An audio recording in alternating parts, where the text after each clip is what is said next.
ಜೀವನವೆಲ್ಲ ಇರುವುದು ಧ್ಯಾನ ಸಾಧನೆಗೋಸ್ಕರವೇ. ಜೀವನದ ಅರ್ಥವೇನು ಎಂದರೆ ಧ್ಯಾನ ಸಾಧನೆಗೋಸ್ಕರವೇ ಎಂದು ನಮಗೆ ಗೊತ್ತಾಗುತ್ತದೆ.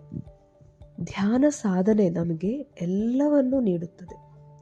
ಅದಕ್ಕೆ ಧ್ಯಾನ ಸಾಧನೆಗಾಗಿ ನಾವು ಸೊಂಟವನ್ನು ಬಿಗಿಗೊಳಿಸಿದೆವು.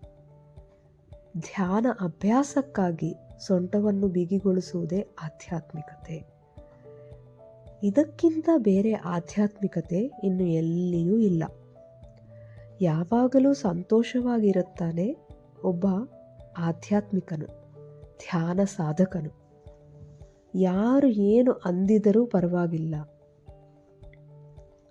ಅವರು ಅದರ ಬಗ್ಗೆ ತಲೆ ಕೆಡಿಸ್ಕೊಳ್ಳೋದಿಲ್ಲ. ಯಾವುದರ ಬಗ್ಗೆಯೂ ಅವರು ತಲೆ ಕೆಡಿಸ್ಕೊಳ್ಳೋದಿಲ್ಲ. ಪ್ರಕೃತಿಯೊಂದಿಗೆ ಮಮೇಕವಾಗಿ ಜೀವಿಸುತ್ತಾನೆ. ಆ ಗಿಡದೊಂದಿಗೆ, ಆ ಮೋಡದೊಂದಿಗೆ, ಆ ದಿಬ್ಬೆಯೊಂದಿಗೆ, ಆ ಮರದೊಂದಿಗೆ, ಆ ಗಾಳಿಯೊಂದಿಗೆ, ಆ ಬೆಳಕುಯೊಂದಿಗೆ ಏಕವಾಗಿ ಇರುತ್ತಾನೆ. ಅವನೇ ಆಧ್ಯಾತ್ಮಿಕ ಸಾಧಕನು, ಆಧ್ಯಾತ್ಮಿಕನು, ಧ್ಯಾನ ಸಾಧಕನು.